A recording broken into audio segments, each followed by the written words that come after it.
चलो, good morning सभी को। गुड मॉर्निंग सभी को।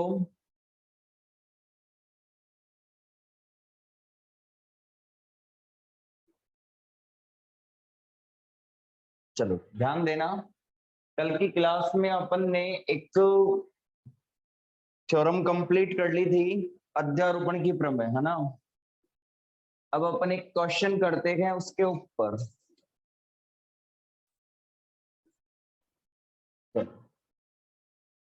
इस न्यूमेरिकल से पूरी थ्योरम भी क्लियर हो जाएगी। और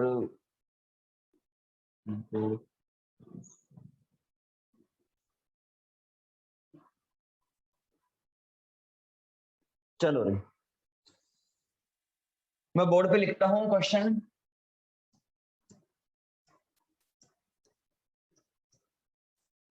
दिए गए परिपथ में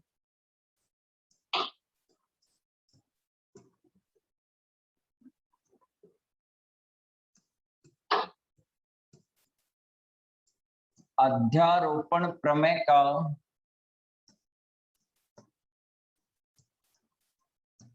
उपयोग कर प्रतिरोध R1, R2 व R3 में प्रवाहित धारा का मान ज्ञात करो। में प्रवाहित धारा का मान ज्ञात कीजिए।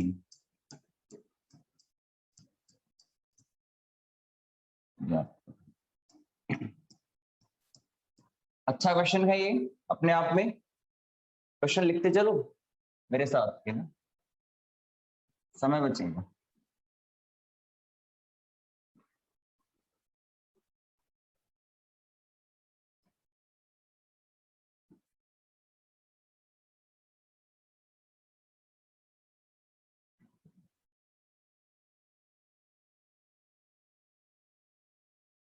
ये है R1,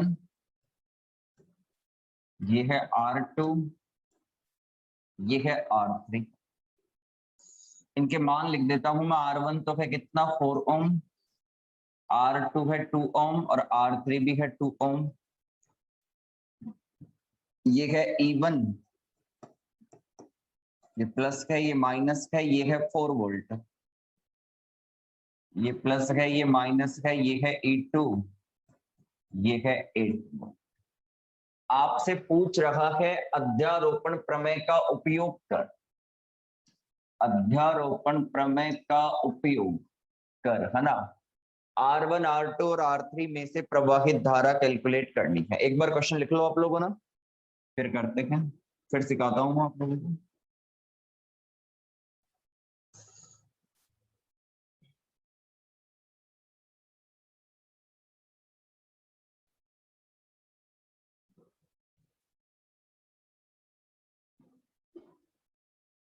चलो रे,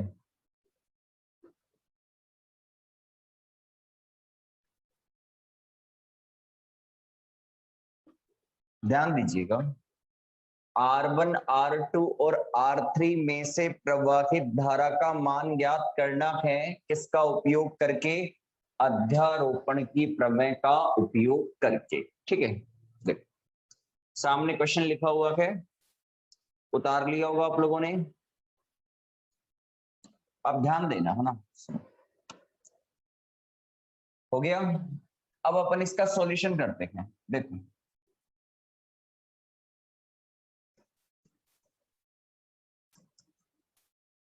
देखते जाओ ना।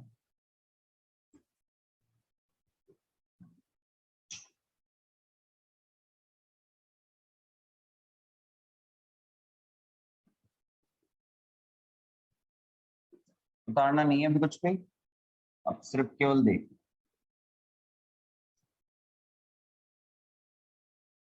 ये है 4 वोल्ट, ये है 8, मतलब ये E1 है और ये है हमारा E2। ये है अपना कितना 4 ओम, ये है 2 ओम और ये है 2 ओम। ये R1 था, ये R2 था, ये R3 था। अब सुन, अध्यारोपण की प्रमेय के अंदर क्या किया था अपन ने, थ्योरम का बता रहा हूं। सबसे पहले मैंने अपन ने Z1 सेलेक्ट किया था, है ना, और Z1 सेलेक्ट किया था तो फिर अपन ने क्या किया था, एक वोल्टेज सोर्स रखा था। जैसे मान लो E1 रखा तो E2 को क्या कर दिया, इसकी आंतरिक प्रतिबाधा से प्रतिस्थापित कर दिया। फिर हमने E2 रखा तो E1 को क्या किया, इसकी आंतरिक प्रतिबाधा से प्रतिस्थापित कर दिया। और दोनों ही कंडीशन के अंदर अपन ने क्या कैलकुलेट किया था, R1 के अंदर जो करंट फ्लो हो रहा है वो करंट कैलकुलेट किया था। और उस करंट का जो बीजगणितीय योग है वो R1 में प्रवाहित धारा के क्या आया था, बराबर आया था। ठीक है ना, थ्योरम के अंदर। अब अपन को बराबर तो प्रूफ करना है नहीं, यहाँ पे क्वेश्चन के अंदर कहीं पे भी ये नहीं लिखा कि अध्यारोपण की प्रमेय को सिद्ध करो, तो हमें सिद्ध नहीं करना, हमें तो क्या करना है, उपयोग करके R1, R2 और R3 में जो करंट फ्लो हो रही है उस करंट का मान ज्ञात करना है। अब थ्योरम में अपन ने केवल क्या लिया था, R1 लिया था, मतलब Z1 लिया था। यहाँ पे आपसे Z2 भी बोल दिया एक प्रकार से R2, और Z3 यानी एक प्रकार से R3 भी बोल दिया ना। तो वहां पे तो अपना काम इजी था थोड़ा, क्योंकि वहां पे केवल एक एक ही प्रतिबाधा में से अपन को क्या करनी थी, करंट फ्लो करवा कर इक्वल प्रूफ करना था। यहाँ पे हमारे पास में एक प्रतिबाधा नहीं है, यहाँ पे हमारे पास में 3 प्रतिरोध है, R1, R2 और R3, और तीनों के अंदर से ही प्रवाहित धारा पूछी जा रही है। ठीक है, देखो सबसे पहले अपन को क्या करना है, जो तरीका है क्वेश्चन सॉल्व करने का वो ये है, हमको थ्योरम प्रूफ नहीं करनी, हमें क्वेश्चन करेक्ट करना है। देखो आपको क्या करना पड़ेगा, परिपथ में एक वोल्टेज सोर्स रखना पड़ेगा और दूसरे वोल्टेज सोर्स को क्या करना पड़ेगा, उसकी आंतरिक प्रतिबाधा से प्रतिस्थापित करना पड़ेगा। देखो सबसे पहले अपन 4 वोल्ट रखेंगे, है ना, तो क्या लिखूंगा मैं, परिपथ में केवल 4 वोल्ट का स्रोत लगा हो, परिपथ में केवल 4 वोल्ट का स्रोत लगा हो। इसका मतलब क्या है, इसका मतलब ये है कि इस अवस्था में 8 वोल्ट को उसकी आंतरिक प्रतिबाधा से प्रतिस्थापित किया जाएगा, उसकी आंतरिक प्रतिबाधा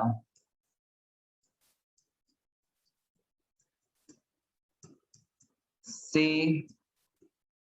प्रतिस्थापित किया जाएगा।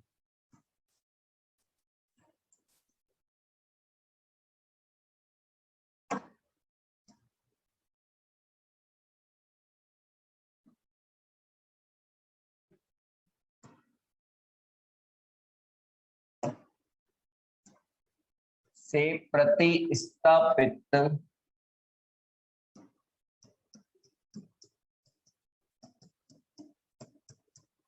स्थापित किया जाएगा। सुनो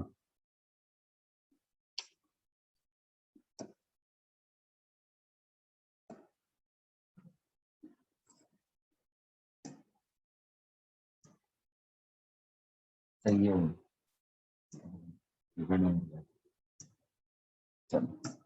से प्रतिस्थापित किया जाएगा। अब सुनना, देखना ना, क्या करना है हमको, ये वाला जो 8 वोल्ट है ना, इस 8 वोल्ट को हटाना है और इसकी जगह क्या करना है, शॉर्ट सर्किट करना है।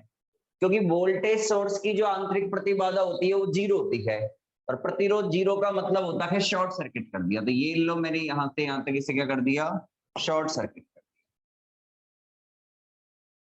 ये अपन ने क्या कर दिया, इसे शॉर्ट सर्किट कर दिया।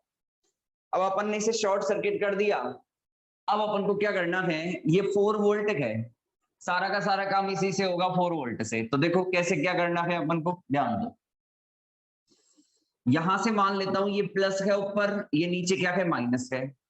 अब यहां से करंट आ रहा है, इस तरीके से, ऐसे जाएगा प्लस से, ये करंट आ रहा है, तो ये प्लस से करंट आ रहा है, इसको नाम दे दिया अपन ने I1 डैश।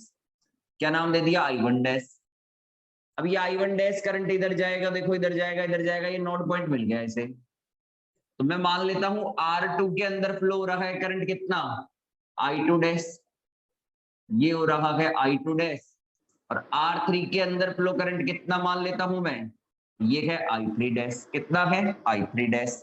ठीक है, अब एक चीज देखो, मैं ऐसे कहता हूं ना कि नोड पॉइंट पे आने वाली धारा किसके बराबर होती है? जाने वाली धारा के। अब इस नोड पॉइंट पे आने वाली धारा कितनी है? I1 डैश है। कितनी है? I1 डैश है। और जाने वाली धारा कितनी है? I2 dash plus I3 dash है। अगर कोई आपसे I3 डैश की वैल्यू पूछे तो I3 डैश बराबर क्या लिखोगे आप? I1 डैश माइनस का I2 डैश, यही तो लिखोगे। तो I3 डैश कितना है यहाँ पे? ये है यहाँ पे I1 dash minus I2 dash.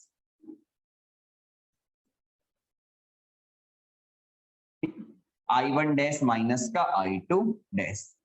अब आपको क्या करना है, मेरी बात सुनो, हमको क्या करना है यहाँ पे, ये तीनों करंट ज्ञात करनी है। क्यों ज्ञात करनी है तीनों करंट? सर पहले तो अपन केवल I1 डैश का मान ज्ञात करते थे। हाँ, पहले थ्योरम में अपन ने I1 डैश का ही मान ज्ञात किया था। क्यों ज्ञात किया था? क्योंकि वहां पे केवल R1 की या Z1 की ही बात चल रही थी। यहाँ पे R2 की बात हो रही है और R3 की भी बात हो रही है। देखो क्वेश्चन के अंदर साफ लिखा हुआ है R1, R2 और R3 तीनों के अंदर फ्लो करंट का मान ज्ञात करना है। तो हमें क्या करना है, इन तीनों करंट का मान ज्ञात करना पड़ेगा। किस किस का? I1 डैश का भी, I2 डैश का भी और I3 डैश का भी। ये तीनों करंट हमें क्या करनी है? ज्ञात करनी पड़ेगी। जब क्या लगा हुआ हो? केवल वोल्टेज सोर्स 4 वोल्ट लगा हो और इसको क्या कर दिया हो अपन ने? शॉर्ट कर दिया। अब ये करंट कैसे ज्ञात होगी? ढंग से सुनना। सबसे पहले क्या करो, इस परिपथ की टोटल प्रतिबाधा ज्ञात करो, कुल प्रतिबाधा।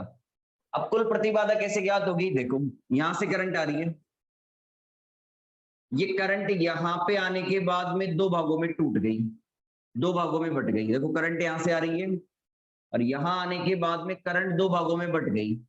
जब करंट बढ़ती है तो उसका मतलब ये होता है प्रतिरोध कौन से क्रम में होते हैं? समांतर क्रम में। यानी ये 2 ओम और ये 2 ओम या समांतर क्रम में है। ये 2 ओम और ये 2 ओम क्या है? आपस में समांतर क्रम में है।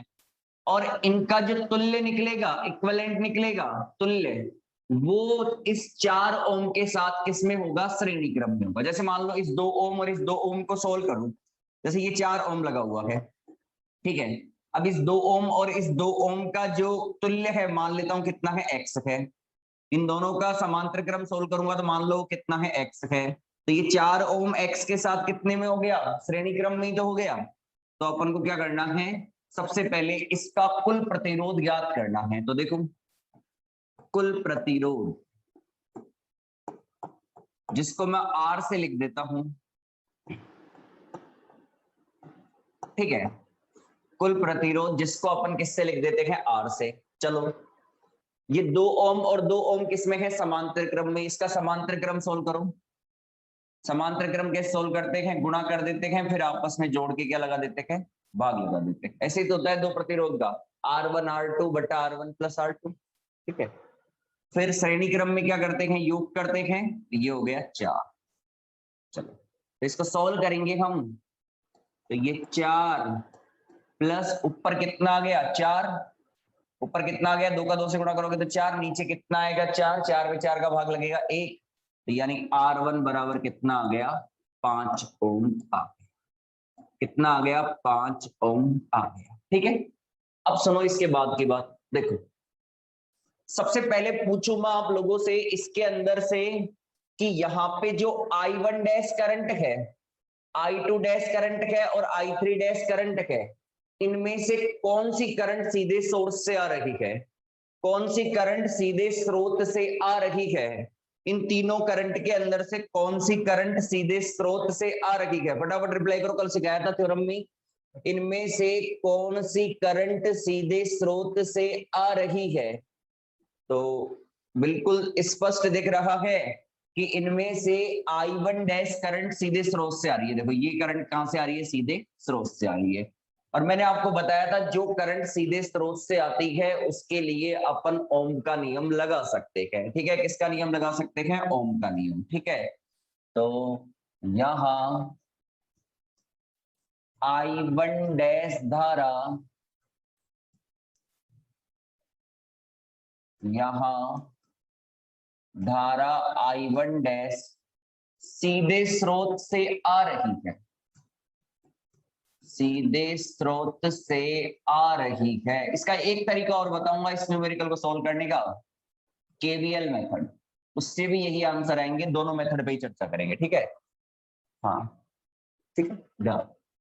ये मेथड सीखने का फायदा ये है कि थ्योरम भी इसी मेथड पे बेस्ड है, और आप चाहो तो जो केवीएल मेथड है उससे भी आप थ्योरम को प्रूफ कर सकते हो, कोई बड़ा मुद्दा नहीं है। ठीक है, तो I1 डैश करंट सीधे किससे आ रही है, स्रोत से आ रही है।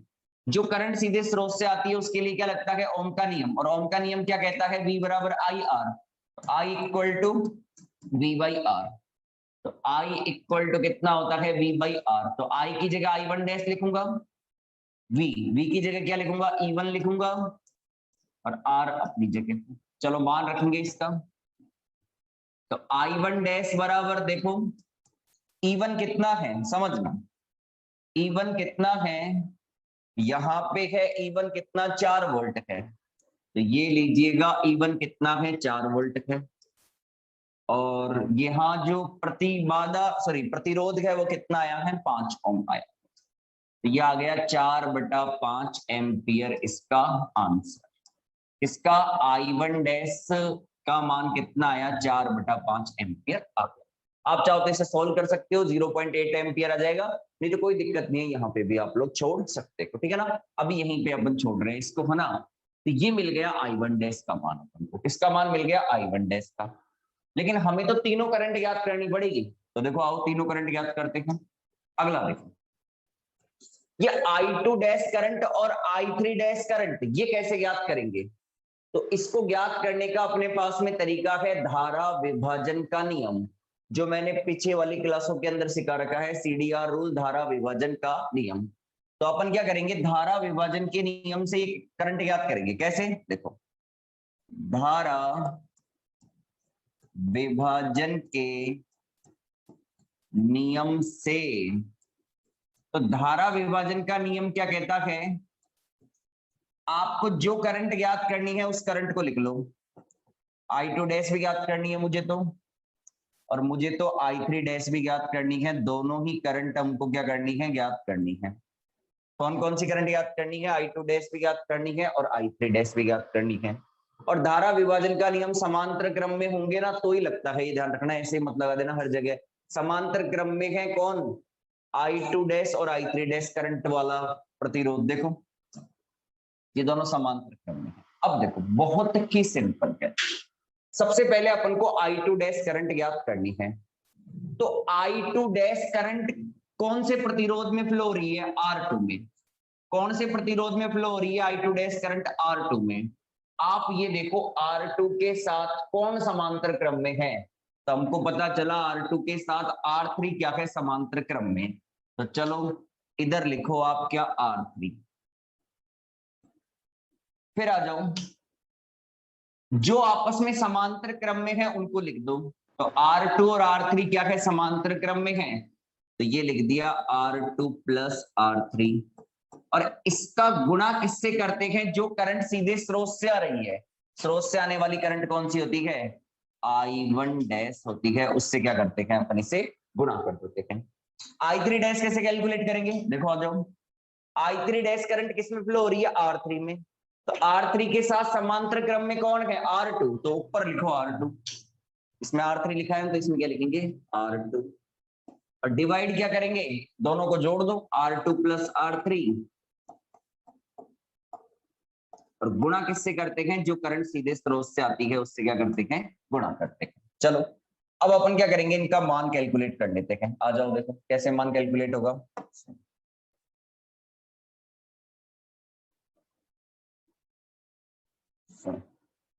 देखो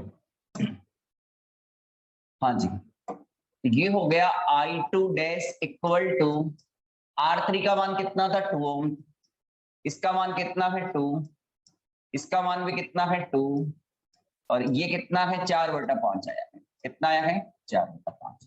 तो I2 डैश बराबर कितना आ गया, देखो ये हो गया 4, 4 से 4 कट जाएगा, 2/5 एम्पियर हमें किसका मान मिल गया, ये मिल गया हमें I2 डैश का मान। अब आ जाओ सुनो,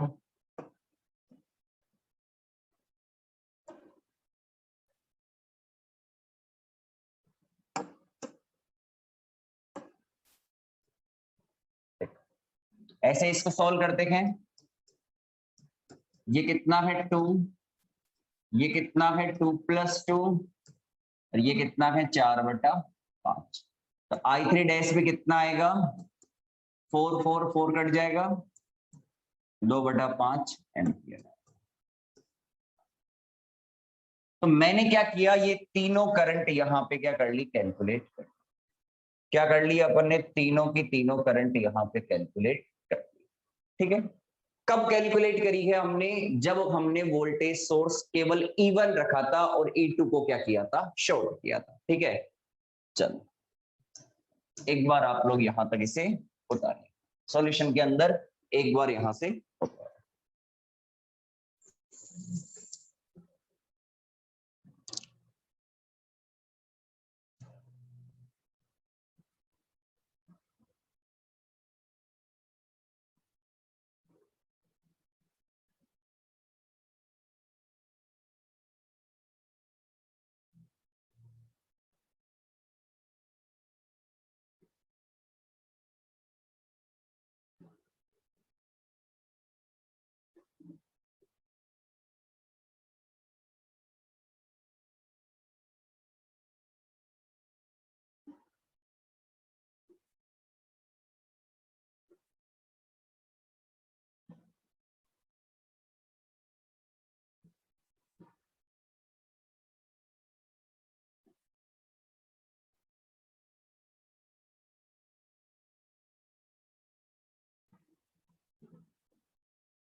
हो गया ना। चलो अब ध्यान दो ना, अब क्या करेंगे अपन, सुनो,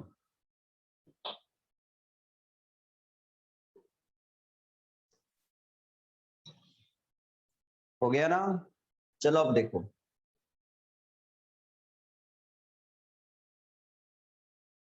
देखो रहे ना, अब क्या करेंगे अपन, परिपथ में केवल 8 वोल्ट का स्रोत लगाएंगे। देखो ध्यान देना, परिपथ में केवल 8 वोल्ट का स्रोत लगा हुआ हो और 4 वोल्ट के स्रोत को उसके आंतरिक प्रतिबाधा से प्रतिस्थापित किया गया, यानी स्थिति कुछ ऐसी है। मैं करंट हटा देता हूँ ये सारी, तो कुछ ऐसे एक बार मिटा देता हूँ मैं, ये लो।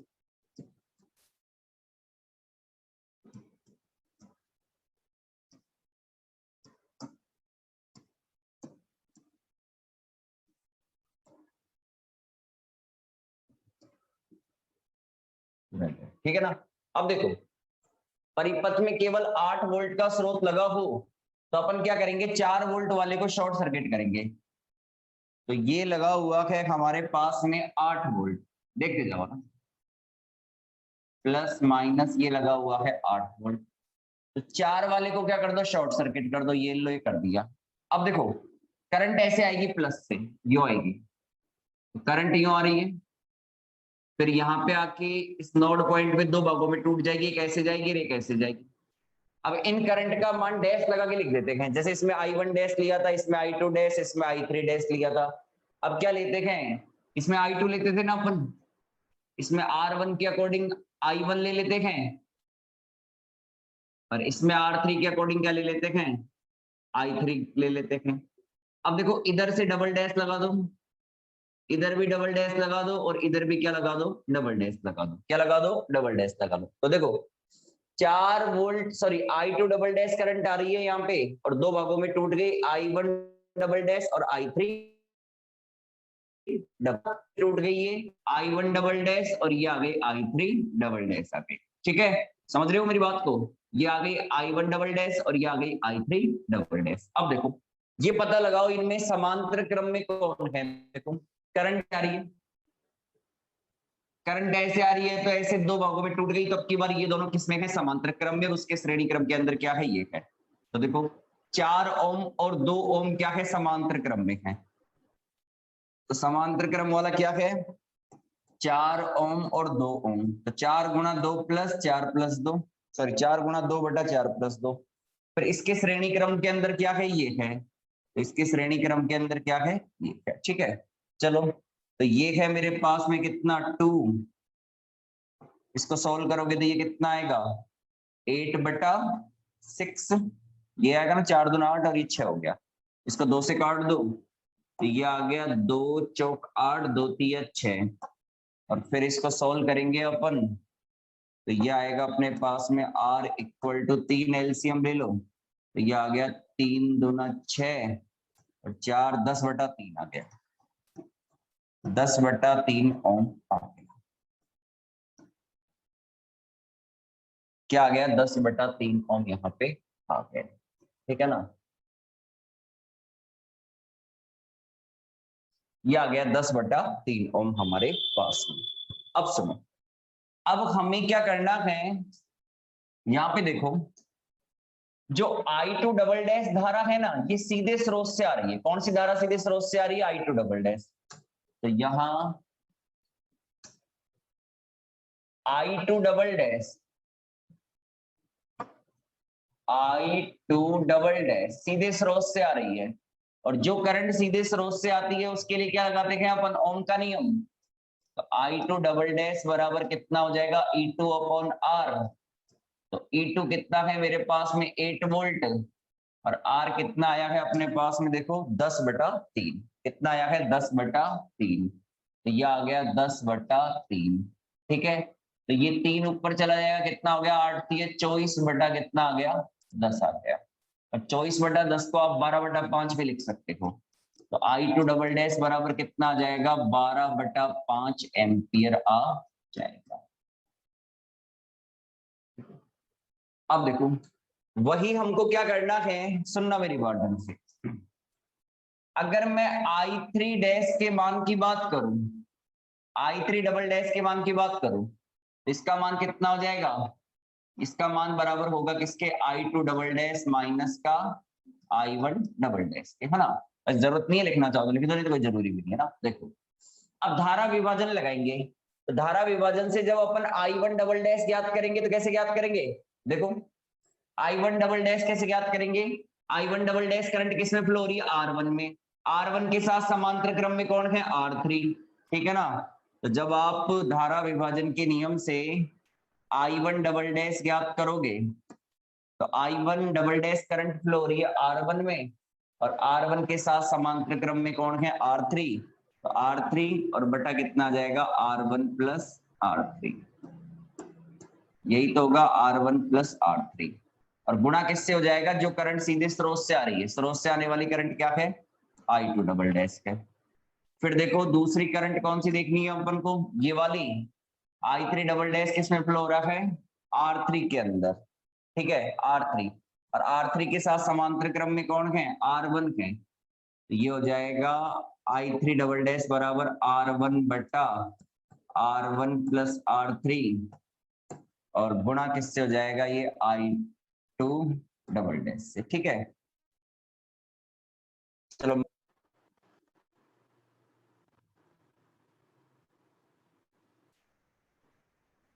देखो, I1 डबल डैश बराबर कितना आएगा, R3 का मान कितना है, देखो R3 का मान है 2, तो ये हो गया 2 बटा 2 प्लस 4, और गुणा किससे हो जाएगा, इसका 12 बटा 5 से। तो देखो I1 डबल डैश बराबर कितना होगा, 4 दूना सॉरी 4 और 2 6, 6 का इसमें भाग जाएगा तो कितना आएगा, 12 में 2, और 2 का 2 से गुणा होगा तो 4 बटा 5 एम्पियर आएगा। इधर कैलकुलेट करो, इधर कितना आएगा,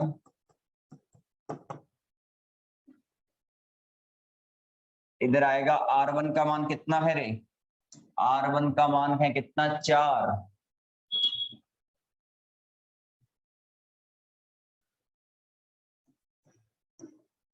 और ये कितना है 4 प्लस 2, ये कितना है 12 बटा, सही लिखा है जहां तक है मैंने, 4, 4 प्लस 2 12, सही। इसको सॉल्व करो, कितना आ गया, 6, 6 दूना 12 यानी 8 बटा 5। तो ये हमने दोनों कंडीशन के अंदर R1 R2 और R3 के अंदर से फ्लो करंट कैलकुलेट कर ली, दोनों ही कंडीशन के अंदर से अपन ने करंट क्या कर ली, कैलकुलेट कर ली, ठीक है ना। चलो एक बार उतार दो यहाँ तक, पहले ये उतारो वापस पूरा।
हो गया।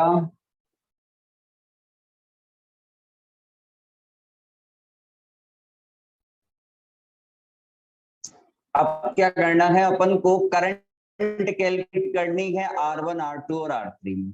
अब ये तो क्या था, किस किस के कारण था, दोनों के कारण था। किसके कारण था, दोनों के कारण था। लेकिन अपन को करंट कैलकुलेट करनी है कि R1 में कितनी फ्लो होगी, R2 में कितनी फ्लो होगी, R3 में कितनी फ्लो होगी ना। अब लास्ट स्टेज पे है ये क्वेश्चन, तो अब ढंग से समझना ना। देखो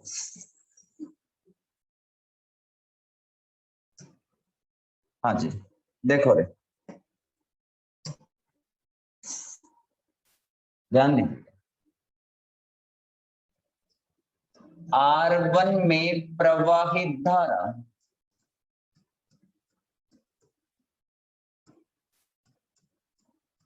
देखो, इसको नाम दे देता हूं मैं I1। क्या नाम दे देते हैं इसे अपन, I1। देखो R1 कुछ ऐसे था, ठीक है ना।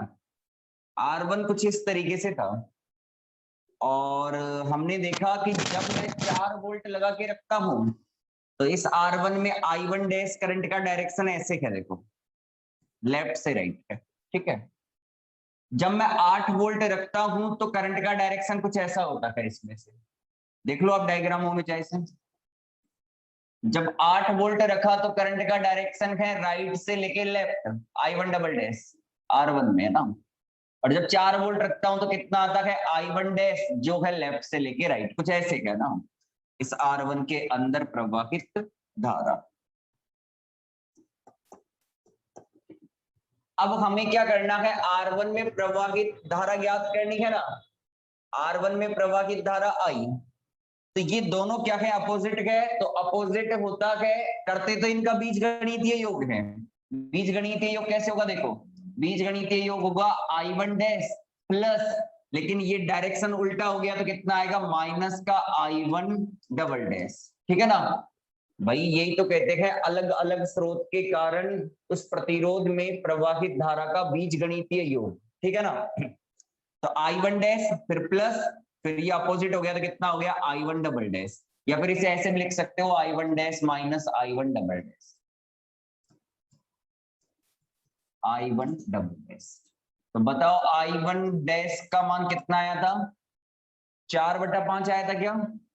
I1 डैश का मान कितना आया था, 4/5। चलो तो ये आया था हमारे पास में 4/5, और I1 डबल डैश का मान कितना आया था अपने पास में, 4/5। ये भी कितना आया था, 4/5। दोनों ही 4/5 आए थे क्या, तो ये दोनों ही 4/5 आए थे। तो इसका मतलब R1 में प्रवाहित धारा कितनी है, 0। ठीक है, कितनी है, 0 है। अब आओ R2 में प्रवाहित धारा, R2 में प्रवाहित धारा, इसको नाम दे देता हूं मैं I2। अब देखो ये रहा R2, ठीक है। इसमें जब 8 वोल्ट का स्रोत होता है तो करंट क्या होती है, और 4 वोल्ट का स्रोत होता है तो करंट क्या होती है, I2 डैश।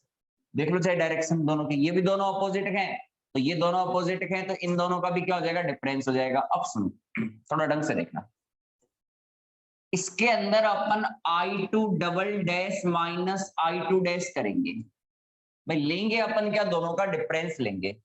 ऐसा इसलिए किया है, देखो अगर आप ढंग से देखोगे तो मेरी बात सुनना, जब अपन पहले कौन सी करंट लेते हैं, पहले वो करंट लेते हैं जो सीधे स्रोत से आ रही है, ठीक है ना। जब 4 वोल्ट यहां लगा हुआ था, जब ये 4 वोल्ट यहां लगा हुआ था तो R1 के अंदर सीधे स्रोत से आने वाली करंट क्या थी, I1 डैश थी, क्या थी, I1 डैश थी, इसलिए I1 डैश को पहले लिया। अब R2 के अंदर सीधे स्रोत से पहले करंट कौन सी आ रही है, I2 डबल डैश, सीधे स्रोत से आने वाली करंट क्या है, I2 डबल डैश। तो इसके अंदर जनरली अपन क्या करते हैं, I2 double dash minus I2 dash करते हैं। तो ये कितना आएगा अपने पास में, I2 डबल डैश का मान कितना आया है अपने पास में, देखो 12/5। 12/5 और ये कितना आया था 2/5, 5 लेंगे तो कितना आ जाएगा, ये 5 लेंगे तो 12 में से 2 गया तो कितना बचा 10, 10 में 5 का भाग लगा तो कितना आएगा 2 एम्पियर, कितना आएगा 2 एम्पियर आ जाएगा। अब लास्ट और देखो, R3 में प्रवाहित धारा, एक आंसर तो ये हो गया, एक आंसर आपका ये हो गया। R3 में प्रवाहित धारा, इसको नाम दे देते हैं अपन I3। अब देखो, जब अपन पहला स्रोत लेते हैं, ये रहा R3 है ना, पहला स्रोत लेते हैं 4 वोल्ट, तब I3 में करंट कैसी थी, I3 डैश ऊपर से नीचे थी, ठीक है ना। जब मैं 8 वोल्ट लेता हूं तब भी इसके अंदर करंट कैसी रहती है, ऊपर से नीचे रहती है, I3 डबल डैश की। देखो एक डायग्राम तो नहीं है, लेकिन इसके अंदर देखो I3 डबल डैश ऊपर से नीचे है, और I3 डैश देखोगे तब भी क्या है, ऊपर से नीचे, दोनों सेम के अंदर हैं, तो दोनों क्या हो जाएगी, आपस में जुड़ जाएगी। तो यहाँ पे R3 में प्रवाहित धारा I3 कितनी हो जाएगी, I3 डैश और I3 डबल डैश दोनों जुड़ गए। तो I3 इक्वल टू कितना आ गया, I3 डैश का मान कितना था अपने पास में 2/5 ही था, और इसका मान कितना आया है मेरे पास में 8/5 आया है। तो ये आ गया 8/5, 5 वही एलसीएम लेंगे, 8 और 2 कितना हो गया 10, 10/5 वही कितना आ गया 2 एम्पियर, इसका आंसर।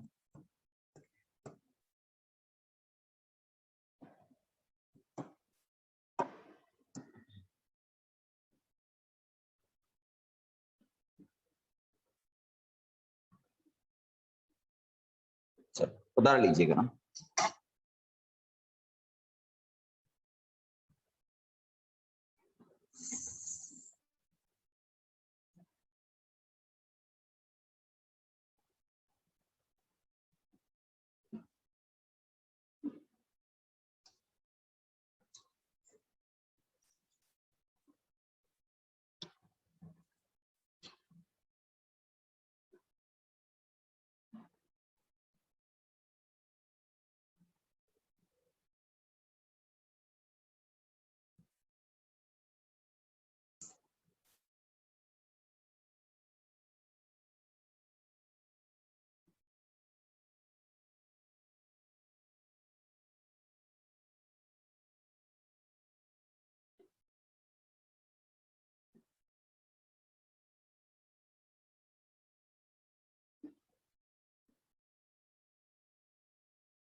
हो गया, चलो है ना, ठीक है। अब आपका कल और परसों का ऑफ रहेगा, ठीक है, कल और परसों का ऑफ रहेगा। कल क्या तारीख है, 22 है ना, परसों 23, 24 तारीख को क्लास लगी, ठीक है। और कोई सूचना होगी तो ग्रुप में डाल देंगे, ठीक है ना। चलो आज के लिए इतना ही।